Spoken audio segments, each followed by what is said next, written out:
Marketing बजार संचालन एटले शुं?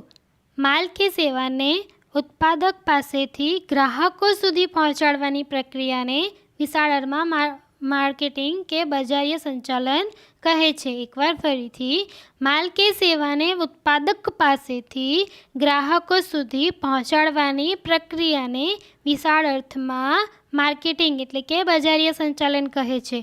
जे ज्यांथी वस्तुनुं प्रोडक्शन थाय छे अने सेलिंग सुधीनी जे वच्चे जे पूर्ण प्रक्रिया थाय छे तेने कहेवाय बजारीय संचालन। बरोबर। बजारीय संचालन में जे छे ए वस्तु के नाणांनो विनिमय उपरांत बजार संशोधन, वितरण व्यवस्था, वेचाण वृद्धि, संग्रह, वीमो आ तमामे तमाम बाबतोनो समावेश थाय छे। बजारीय संचालन केवी प्रक्रिया छे जे ग्राहकनी जरूरियात नक्की करवामां आवे छे कि ग्राहकने कई वस्तुनी जरूरियात छे। बरोबर। तेनो माल के सेवामां फेरववामां आवे छे अने पछी आ माल के सेवाने आखरी उपभोक्ता के ग्राहक के वापरनार तरफ लई जवामां आवे छे, जेथी ते अमुक निर्दिष्ट ग्राहक विभाग के विभागोनी जरूरियात संतोषी सके। बरोबर। तेमां व्यवस्था तंत्रने मळी शकता साधनोनो इष्टतम उपयोग थई शके अने नफाकारकता उपर भार मूकवामां आवे छे। આવી રીતે ગ્રાહકને પણ તેની જરૂરિયાત સંતોષી શકાય છે અને નફાકારકતામાં પણ વધારો થાય છે। આ સંચાલનના કાર્યનું ઉદ્ભવ બિંદુ વસ્તુ કે સેવાની માંગ છે અને તેના ઉપર मुख्य तत्वों तरीके वस्तु के सेवा, भौतिक वितरण नीति, किंमत नीति, वेचाण अभिवृद्धि उपरांत पेकिंग आ वगैरह जे वस्तुओं जे छे गणावी शकाय। बरोबर। हवे जोईए तेना कार्यों। बरोबर। एमां पहेलुं छे पेदाश अथवा पेदाश मिश्र। नवी पेदाशना उत्पादन अथवा चालू पेदाशना विकासना निर्णयों पेदाशना रूप, रंग, कद, आकार, वजन, छाप, पेकिंग, कार्य संबंधी खातरी, वेचाण पछीनी सेवाओं अने पेदाश वैविध्यकरणनो समावेश थाय छे। जेम के तमे कोईपण वस्तु जो मार्केट में लेवा जाओ, धारो के जो तमारे स्कूटी लेवा जवी होय बजार में, तो तमे शुं जोशो कि तेनुं रूप केवुं छे, तेनुं रंग कया कलरनी छे। छोकरीओने जोईए तो पिंक, छोकराओने जोईए तो ब्लू, जेवो जेने पसंद होय तेवी रीते। बरोबर। पछी सीटनो माप पण जोशो, तेनो आकार पण जोशो। बरोबर। वजन में उपाड़ी शकाय छे के नहीं तेवी पण जोशो। बरोबर। आई तमाम आ तो जस्ट एक्जाम्पल छे कि तमे कई रीते पसंदगी करो छो अने खरीद्या पछी पण तमने केवी सुविधा जे छे कंपनी आपे छे। बरोबर। सर्विस आपे छे एटले वेचाण पछीनी सेवाओ, जेम के 1 वर्ष माटे सर्विस आपवामां आवे फ्री। बरोबर। 3 सर्विस, 4 सर्विस एवी रीते के वेचाण पछीनी सेवाओं अने पेदाश वैविध्यकरणनो समावेश थाय छे। बरोबर। हवे छे किंमत। वर्तमान ग्राहको योग्य गुणवत्तावाળી वस्तुओं वाजबी किंमते मळे तेवी अपेक्षा राखे छे। स्वाभाविक वात छे के तेमने कोईपण वस्तु मळे तो सारी गुणवत्तावाળી मळे अने वाजबी किंमते मळे। बरोबर। जेम अत्यारे स्कूटीनुं उदाहरण लीधुं तो तेनी क्वॉलिटी केवी हशे, सारी के ते लांबा गाळा समय सुधी चाली शके अने व्याजबी किंमत के तमने पोसाय तेवी होय तो तमे तेने खरीदी शको। तेथी पेदाशनी किंमत नक्की करती वखते खूब काळजी लेवी जोईए।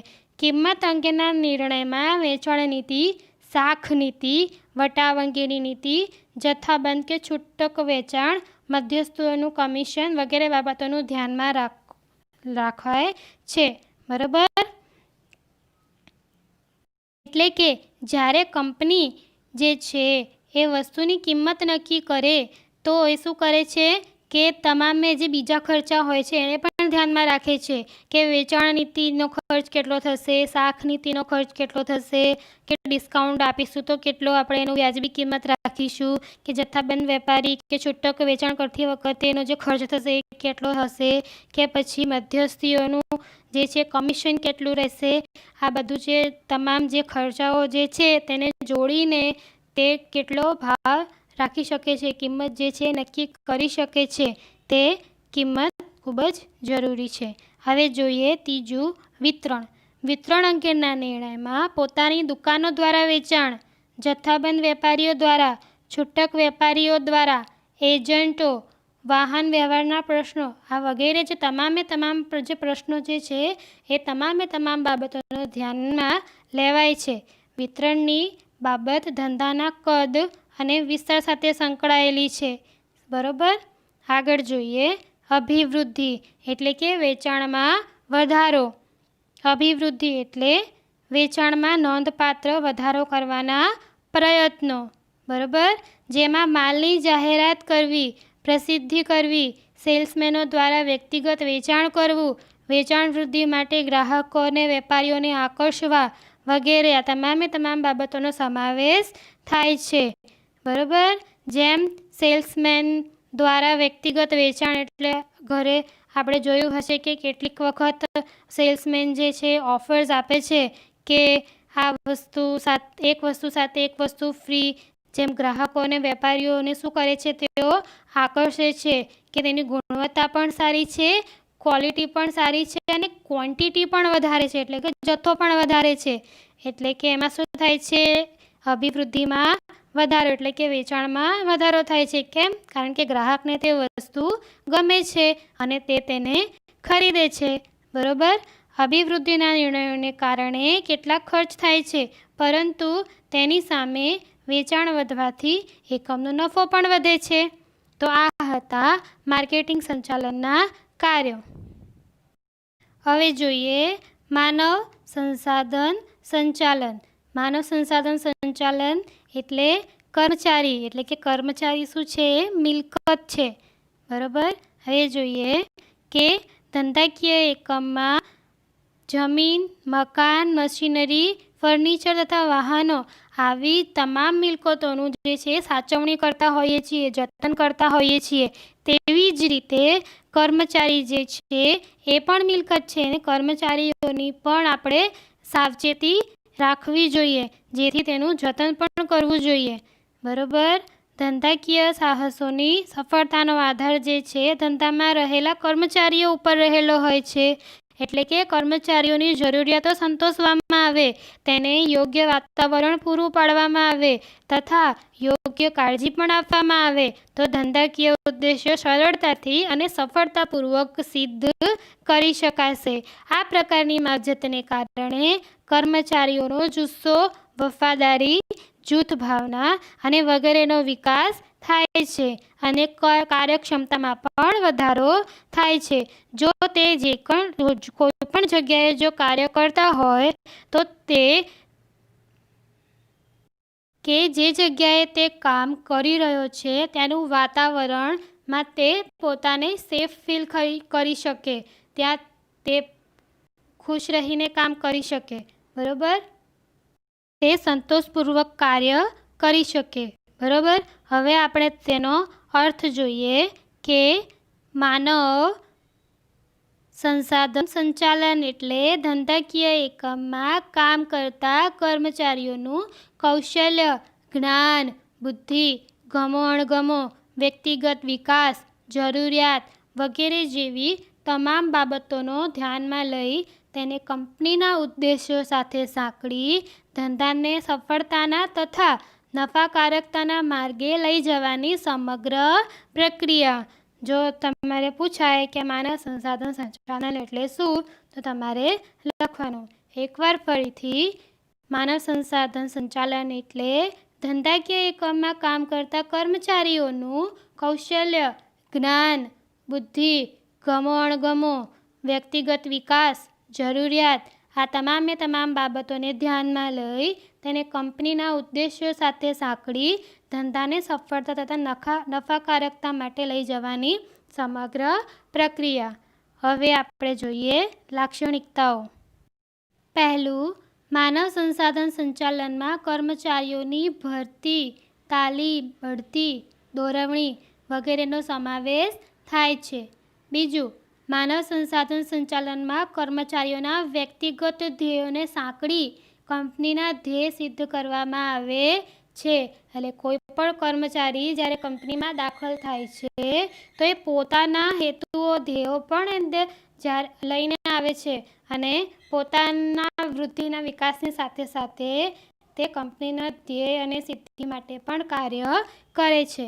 ત્રીજું, માનવ સંસાધન સંચાલનનું મૂળભૂત કાર્ય કર્મચારીઓની એક અમૂલ્ય મિલકત સમજી તેઓનું સંચાલન કરવામાં આવે છે. બરોબર, એટલે કર્મચારીઓને શું ગણવામાં આવે છે? એક મિલકત. બરોબર. ચોથું, કર્મચારીને યોગ્ય તાલીમ આપીને તેના વિકાસ માટે યોગ્ય કાર્યવાહી કરવામાં આવે છે. બરોબર, એટલે જે તે કર્મચારીને જે પ્રમાણેની ટ્રેનિંગ જોઈએ એ ટ્રેનિંગ આપીને તેને કામ પર લગાડવામાં આવે છે. પાંચમો મુદ્દો, કર્મચારીઓની કામગીરીઓનું મૂલ્યાંકન કરી તેમનું યોગ્ય સ્થાન નિશ્ચિત કરવાનું કામ માનવ સંસાધન સંચાલન કરે છે. કે કયો વ્યક્તિ કયા કાર્યમાં નૈપુણ્ય છે અને તે કામ કરવામાં તેને સોંપવામાં આવે છે. છઠ્ઠો મુદ્દો, યોગ્ય સંચાલનથી કર્મચારીઓનો ફેરબદલીનો દર ઘટાડી શકાય છે અને કુશળ કર્મચારીઓને કંપનીમાં ટકાવી રાખી શકાય છે. બરોબર, એટલે જે કર્મચારી જે વિષયમાં નૈપુણ્ય હોય, તેણે જ્ઞાન પ્રાપ્ત કરેલું હોય, તેને તે કાર્યમાં લગાવીએ તો કર્મચારીનો ફેરબદલી દર પણ ઘટી શકે, એટલે કર્મચારી સંતુષ્ટિપૂર્વક કામ કરી શકે. બરોબર, અને કુશળ કર્મચારીઓને કંપનીમાં રોકી રાખી શકાય, ટકાવી રાખી શકાય કે તે લાંબા ગાળા સમય સુધી તે કામ કરી શકે. સાતમો મુદ્દો, માનવ સંસાધન સંચાલનમાં કર્મચારીઓને યોગ્ય વાતાવરણ પૂરું પાડવામાં આવે છે. તેથી તેમના જુસ્સામાં તથા કાર્યક્ષમતામાં પણ વધારો થાય છે. કંપનીના મૂલ્યો જળવાય છે અને કંપનીના ધ્યેય પણ સિદ્ધ કરી શકાય છે. જો તેમને યોગ્ય વાતાવરણ પૂરું પાડવામાં આવે તો કોઈ પણ કર્મચારી જે છે એ સંતુષ્ટપૂર્વક તે પોતાના હિસાબથી કામ કરી શકે છે. બરાબર, આ હતી તેની લાક્ષણિકતાઓ. હવે જોઈએ તેનું મહત્વ. કર્મચારીઓની કાર્યક્ષમતાઓમાં વધારો થાય છે. બરોબર, બીજું મહત્વ, એકમની નફાકારકતામાં પણ વધારો થાય છે. ત્રીજું, એકમની પ્રતિષ્ઠામાં વધારો થાય છે. ચોથું, ઉત્પાદિત વસ્તુ કે સેવાની ગુણવત્તાના ઊંચા ધોરણો સ્થપાય છે, એટલે કે ક્વોલિટી અને ક્વોન્ટિટી બંનેની સાતત્યતા જળવાઈ રહે છે. પાંચમું, માનવ સંસાધન સંચાલનથી કર્મચારીઓમાં જૂથ ભાવનાનો વિકાસ થાય છે, એકતા રહે છે અને એકજૂટ રહીને કામ કરી શકે છે. છઠ્ઠો મુદ્દો, ઉત્પાદનના સાધનોનો મહત્તમ ઉપયોગ થઈ શકે છે. બરોબર. સાતમો મુદ્દો, કર્મચારીઓના ફેરબદલી દરમાં ઘટાડો થાય છે. આઠમો મુદ્દો, કર્મચારીઓના સંતોષમાં પણ વધારો થાય છે. નવમો મુદ્દો, માનવ સંસાધન સંચાલનને કારણે કર્મચારીઓને પૂરતો કાર્યસંતોષ મળે છે. તેથી ઔદ્યોગિક શાંતિનું વાતાવરણ ઊભું થાય છે. બરોબર, આ હતું માનવ સંસાધન સંચાલનનું મહત્વ. પરીક્ષામાં 2 કે 3 માર્ક્સમાં પૂછાય તો તમારે લખવાનું. હવે આપણે જોઈએ નાણાકીય સંચાલન. ધંધાકીય એકમમાં નાણું એ જીવનદાતા રક્ત સમાન છે, એટલે કે નાણાં વગર કોઈ પણ પ્રવૃત્તિ શક્ય નથી. જ્યાં સુધી તમારી પાસે પૈસા ના હોય ત્યાં સુધી કોઈ પણ કાર્ય તમે કરી શકો નહીં. ધંધાની સ્થાપના, વિકાસ, વિસ્તરણ તથા આધુનિકીકરણ માટે નાણાંની જરૂર પડે છે. એટલે કે કોઈ પણ કાર્ય હોય પણ નાણાં વગર કોઈ પણ કાર્ય થઈ શકે નહીં. હવે આપણે જોઈએ તેનો અર્થ. નાણાકીય સંચાલન એટલે નાણાં કાર્યનું સંચાલન. નાણાં કાર્ય એટલે નાણાં મેળવવાનું અને નાણાંનો ઉપયોગ કરવાનું કાર્ય, આવકની ફાળવણી કરવાનું કાર્ય. આ કાર્ય ધ્યેયપૂર્ણ અને કાર્યક્ષમ રીતે થવું જોઈએ. બરોબર, હવે ફરીવાર તેનો અર્થ જોઈએ. નાણાકીય સંચાલન એટલે નાણાં કાર્યનું સંચાલન. નાણાં કાર્ય એટલે નાણાં મેળવવાનું અને નાણાંનો ઉપયોગ કરવાનું કાર્ય, આવકની ફાળવણીનું કાર્ય. આ કાર્ય ધ્યેયપૂર્ણ અને કાર્યક્ષમ રીતે થવું જોઈએ. બરાબર. હવે તેના કાર્યો જોઈએ કે કાર્યમાં કઈ કઈ બાબતોનો સમાવેશ થાય છે. બરાબર. પહેલું, નાણાંની જરૂરિયાતો અંદાજવી. બરાબર, કે કયા ધંધાની અંદર કેટલા નાણાંની જરૂર પડશે, આવશ્યકતા છે તે રીતે. બીજું, સમય દ્રષ્ટિએ નાણાંનું આયોજન કરવું, એટલે કે સમય અનુસાર કે કયા સંજોગોમાં નાણાંની જરૂર પડશે, કઈ પરિસ્થિતિમાં પૈસાની જરૂર પડે છે અને તે રીતે તેનું આયોજન કરવું. આયોજન અલગ અલગ રીતે થઈ શકે. બરાબર, કે કોઈના પાસેથી ઉછીના લઈ શકાય કે બેંક પાસેથી લોન લઈ શકાય. બરાબર, તેવી રીતે. ત્રીજું, અંદાજપત્ર બનાવવું, બજેટ બનાવવું. ચોથું, આવકની ફાળવણી કરવી. પાંચમું, મૂડી માળખાનો વિચાર કરવો તેમજ નાણાં પ્રાપ્તિ સ્થાનો પસંદ કરવા, કે પ્રાપ્તિ સ્થાનો કયા, એટલે કે કઈ જગ્યાએથી પૈસા મળી શકે છે, બેંક દ્વારા, કોઈ વ્યક્તિ દ્વારા. બરાબર, કે કોઈ કંપની દ્વારા. છઠ્ઠું, નાણાં મેળવવા માટેની કાર્યવાહી કરવી, એટલે પૈસા મેળવવા માટે જે બી પ્રોસેસ થતી હોય તે પદ્ધતિ જે છે, પ્રક્રિયા છે તે પૂર્ણ કરવી. સાતમું, મેળવેલા નાણાંનો યોગ્ય ઉપયોગ થાય તે જોવું અને અંકુશ વ્યવસ્થા ગોઠવવી, એટલે કે પૈસા જે છે એ કેટલો વપરાય છે, કેવી રીતે અને ક્યાં તેનો અંકુશ રાખવો, એટલે કે પૈસાનો બગાડ થાય નહીં, એટલે કે વ્યર્થ ખર્ચ થાય નહીં, તે બાબતનું પણ ધ્યાન રાખવું જરૂરી છે. આઠમો મુદ્દો, નાણાકીય નીતિ નક્કી કરવી. નવમું, કરવેરાનું આયોજન કરવું. 10મું, અસ્કયામતોની વ્યવસ્થા કરવી. અકસ્માતો એટલે કે મિલકતો. બરાબર, એટલે કે મિલકતોની વ્યવસ્થા કરવી. હવે છે ઉત્પાદન સંચાલન. બરાબર, પ્રોડક્શન મેનેજમેન્ટ. કુદરતમાંથી પ્રાપ્ત થતા કાચા માલ સામાન ઉપર માનવ પ્રયાસો દ્વારા વપરાશ યોગ્ય વસ્તુઓ બનાવવી, એટલે કે ઉત્પાદન. એકવાર ફરીથી, કુદરતમાંથી પ્રાપ્ત થતા કાચા માલ સામાન ઉપર માનવ પ્રયાસો દ્વારા વપરાશ યોગ્ય વસ્તુઓ બનાવવી, એટલે કે ઉત્પાદન. કુદરતમાંથી, હવે ઉદાહરણ લઈએ તો જેમ કે કપાસ. કપાસ જે છે, કપાસમાંથી શું તૈયાર થાય છે?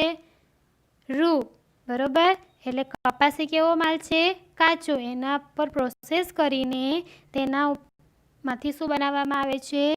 રૂ. અને એ રૂ દ્વારા ઘણી બધી વસ્તુઓનું નિર્માણ થાય છે, જે મનુષ્ય એટલે કે માનવ જો છે તે તેનો ઉપયોગ કરે છે.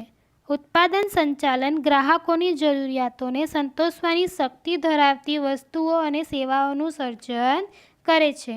પરીક્ષામાં પૂછાય કે ઉત્પાદન સંચાલન એટલે શું, તો આપણે લખવાનું, શું લખવાનું? ઉત્પાદન સંચાલન એ ઉત્પાદનનું આયોજન કરવાની, કાર્યક્રમ નક્કી કરવાની, સંકલન સાધવાની, દોરવણી આપવાની અને અંકુશ રાખવાની એક પ્રક્રિયા છે. બરાબર, એકવાર ફરીવાર જોઈએ. ઉત્પાદન સંચાલન એ ઉત્પાદનનું આયોજન કરવાની, કાર્યક્રમ નક્કી કરવાની, સંકલન સાધવાની, દોરવણી આપવાની અને અંકુશ રાખવાની શું છે? એક પ્રક્રિયા. હવે જોઈએ ઉત્પાદન સંચાલનના કાર્યો. પહેલું, ઉત્પાદન આયોજન કરવું. બીજું, ઉત્પાદન સંશોધન કરવું. ત્રીજું, વસ્તુ વિકાસ તેમજ પેદાશ મિશ્રની પસંદગી કરવી, એટલે કે કઈ વસ્તુની, કઈ પ્રોડક્ટનું ઉત્પાદન કરવું તેની પસંદગી કરવી. ટેકનોલોજી તેમજ યંત્રોની પસંદગી કરવી. કેવી રીતે? જેમ આયોજન જે છે એ કઈ વસ્તુનું, કઈ રીતે, કેટલું, ક્યારે, ક્યાં ઉત્પાદન કરવું તેનું આયોજન કરવું. બરાબર, જેમ સંશોધન એટલે કે ઉત્પાદન સંશોધન કરવું, ઉત્પાદન વિશે પણ સંશોધન થતા હોય છે, તે સંશોધન કરવા, વસ્તુ વિકાસ, બરોબર. તેવી જ રીતે આગળ જોઈએ હવે ટેકનોલોજી તેમજ યંત્રોની પસંદગી અલગ અલગ, બરોબર, કે કયા યંત્રો દ્વારા જે છે ઉત્પાદન કરી શકાશે. પાંચમું, ધંધાના સ્થાનની પસંદગી તેમજ વિન્યાસનો નિર્ણય. છઠ્ઠો મુદ્દો, માલ સામગ્રી તેમજ ઉત્પાદન માટે અન્ય જરૂરિયાતોનો અંદાજ મેળવવો. સાતમું, ઉત્પાદન અંકુશ રાખવું, નિયંત્રણ રાખવું. આઠમું, ગુણવત્તા ઉપર અંકુશ જાળવવો, એટલે કે ક્વોલિટી જે છે એની ઉપર પણ અંકુશ રાખવી.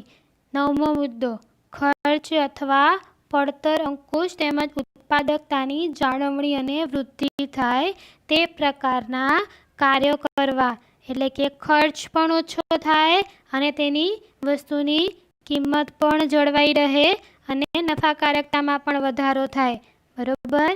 10મો મુદ્દો, ઉત્પાદનમાં વૈવિધ્યકરણ અને અમલીકરણ દાખલ કરવું. વૈવિધ્યકરણ એટલે વિવિધતા અને સરળીકરણ એટલે સરળતા, બરોબર. તો આ હતા ઉત્પાદનનો અર્થ અને કાર્યો. પરીક્ષામાં 2 કે 3 માર્ક્સમાં પૂછાય તો તમારે લખવાના. આમ અહીંયા વાણિજ્ય વ્યવસ્થામાં પહેલો પાઠ જે છે એ પૂર્ણ થાય છે. આમાં તમને પાછળ અભ્યાસ પણ આપેલો છે, તો તમે તેનો અભ્યાસ પણ કરી શકો છો, બરોબર. પ્રશ્નો દ્વારા તમે તમારું પુનરાવર્તન કરી શકો છો. આમાં આખું સ્વાધ્યાય આપેલું છે.